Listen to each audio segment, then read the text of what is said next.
10th 11th 12th supplement exam results எப்போ வரப்போகுது, அதே மாதிரி பேப்பர் எப்படி பண்ணிட்டு இருக்காங்கன்னு சொல்லி இந்த வீடியோவில் உங்களுக்கு தெளிவாக சொல்கிறேன். தயவு செஞ்சு வீடியோ ஸ்கிப் பண்ணால் ஃபுல்லாக பாருங்கள். அதுக்கு முன்னாடி நான் தான் Gautham and welcome to Gautham media channel. ஓகேங்களா? சப்ஸ்கிரைப் பண்ணிக்கோங்க. நிறைய பேர் சப்ஸ்கிரைப் பண்ணாமல் பார்த்துட்டு இருக்கீங்க. ஸோ இதுக்கு முன்னாடி எல்லா அப்டேட்ஸும் இதில் தான் வரப்போகுது. அண்ட் சாரிப்பா ரொம்ப லேட்டாக அப்டேட் பண்ணுறதுக்கு, ஏன்னா நேற்றுல தான் வீடியோ போடவே ஸ்டார்ட் பண்ணியிருக்கேன் சப்ளிமெண்ட் எக்ஸாம்ஸ்க்கு. இனிமேல் ரெகுலராக உங்களுக்கு வீடியோ வந்துடும். ஓகேவா?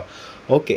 ஆக்சுவலாக கடந்த 2 வருஷமாக நம்ம பார்த்தீங்கன்னா சப்ளிமெண்ட் எக்ஸாம்ஸ்க்கு வீடியோ போட்டுருக்கோம். எஜுகேஷன் ஃபீல்டில் 5 வருஷமாக இருக்கும். பட் சப்ளிமெண்ட் எக்ஸாமுக்கு 2 வருஷமாக தான் வீடியோ போட்டுருக்கோம். இந்த வருஷம் பார்த்தீங்கன்னா சப்ளிமெண்ட் எக்ஸாம் ரிசல்ட்ஸ் எப்போ வரப்போகுது 10th 11th 12th அப்படின்னு கேட்டிங்கன்னா, போன வருஷம் இப்போ தான் எடுத்து பார்த்தேன். 12th பார்த்தீங்கன்னா ஜூலை 25 தான் உங்களுக்கு போன வருஷம் ரிசல்ட் வந்திருக்கு. அதே மாதிரி 10th 11th ஜூலை 31 தான் உங்களுக்கு ரிசல்ட் வெளியாயிருக்கு. ஓகேவா? Supplement exam results. ஓகேங்களா? இந்த டைமும் பார்த்தீங்கன்னா நான் சர்ச் பண்ணி பார்த்ததில், நான் தெரிஞ்ச வட்டாரங்களில் டீச்சர்ஸ்ட்டை கேட்டதில் எப்போ ரிசல்ட் வெளியாகும்னு சொன்னாங்கன்னா, ஜூலை லாஸ்ட் வீக்கில் தான் ரிசல்ட் வெளியாகும். எப்படி இருந்தாலும் அப்படி தான் சொல்லி சொன்னாங்க.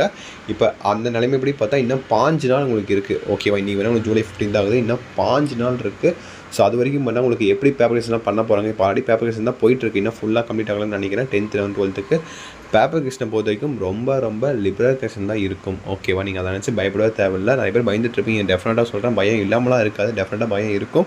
பட் பார்த்துக்கலாம். ஓகேவா? பயப்படாதீங்க.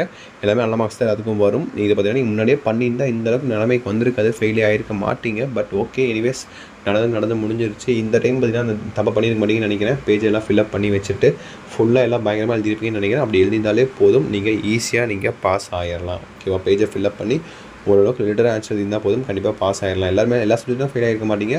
ஒரு சப்ஜெக்ட் 2 சப்ஜெக்ட் தான் மேக்ஸிமம் 2 தான் ஃபெயில் ஆகிருப்பீங்க. ஓகேங்களா? ஸோ அதெல்லாம் பிரச்சனை கிடையாது, பார்த்துக்கலாம். 10th முடிச்சு 11th போகிறவங்க, 11th முடிச்சு 12th போகிறவங்க, 12th முடிச்சு காலேஜ் போகிறவங்க தான் ரொம்ப முக்கியமானது. ஏன்னா 12th முடிச்சு காலேஜ் போகிறவங்க தான் சீட்டு கிடைக்காது. நான் ஹோல்ட் பண்ணி வைக்க மாட்டாங்க. ஏன்னா நீங்கள் ஃபெயில் ஆகிட்டீங்க, பாஸ் ஆகணும் ஃபெயில் ஆகினான்னு ரிசல்ட் எதுவும் தெரியாமல் அதில் காலேஜ்லேயும் சேர்க்க மாட்டாங்க. அது ஒரு பிரச்சனையாக இருந்துகிட்ருக்கு. ஸோ நிறைய பேர் கேட்டிருக்கீங்க, டொனேஷன் கொடுத்து போகலாமா ப்ரோ, சேர்த்துவாங்களா அப்படின்னு கேட்டிருக்கீங்க. ஸோ பார்த்துக்கலாம், கொஞ்சம் வெயிட் பண்ணுங்கள். ஓகேங்களா? ஏன்னா 5 நாள் இருக்குது. அது வரைக்கும் திக் மூமெண்ட் ஒரு மாதிரி பயமாக தான் இருக்கும். பட் கொஞ்சம் கேர்ஃபுல்லாக கொஞ்சம் ஜாலியாக இருங்க. பார்த்துக்கலாம். ஓகேங்களா? இன்னும் கொஞ்சம் நாள் டைம் இருக்குது.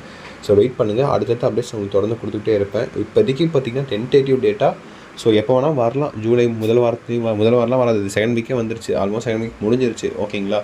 ஸோ ஜூலை 20, 21, 22, 23 எந்த டேட் வேணால் ரிசல்ட் வெளியாகலாம். பட் இது வரைக்கும் நான் ஆஃபீஷியல் டேட் சொல்லலை. போன வருஷம் பொறுத்த வரைக்கும் லாஸ்ட் வீக் தான் ரிசல்ட் வெளியாச்சு. இந்த வருஷம் நம்ம பொறுத்திருந்தால் பார்க்கலாம். ஸோ வெயிட் பண்ணுங்கள். ஸோ சேனலை சப்ஸ்கிரைப் பண்ணிட்டு லைக் பண்ணுங்கள். உங்கள் ஃப்ரெண்ட்ஸ் அண்ட் கிளாஸ் பண்ணி ஷேர் பண்ணுங்கள். ஃபஸ்ட்டு தெரியப்படுத்துங்க. இந்த மாதிரி தான் போன வருஷம் ரிசல்ட் வெளியாச்சு. இந்த டைம் பார்த்தீங்கன்னா எப்போ ரிசல்ட் வெளியாகலாம். அப்டேட்ஸ் வந்துச்சுன்னா கண்டிப்பாக ஒரு அப்டேட் பண்ணுவார் அந்த ப்ரோ அப்படின்னு சொல்லிட்டு சேனலை சப்ஸ்கிரைப் பண்ணி வச்சுக்க சொல்லுங்கள். நீங்களும் பண்ணிடுங்க. வாட்ஸ்அப் சேனலையும் ஜாயின் பண்ணிக்கோங்க. ஓகேங்களா? ஸோ ஓகேப்பா, தட்ஸ் நினைக்கிறேன். ஸோ பார்த்துக்கலாம். All the best. கண்டிப்பாக எல்லாத்துக்குமே நல்ல மார்க்ஸ் தான் வரும். உங்களுக்கோசம் நான் வேண்டிக்கிறேன். கௌதம் நான் இருக்கேன், உங்களுக்கு சப்போர்ட் பண்ணேன். ஓகேங்களா? ஸோ அதே மாதிரி யாருக்கெல்லாம் என்ன சப்ஜெக்ட்டில் ஃபெயில் ஆகிருக்கீங்க, மார்க்ஸ் எவ்வளோ வரும்னு சொல்லி கெஸ் பண்ணி கமெண்ட் பாக்ஸில் கமெண்ட் பண்ணுங்கள். ஓகேப்பா, பை ஸ்டூடெண்ட்ஸ், பை.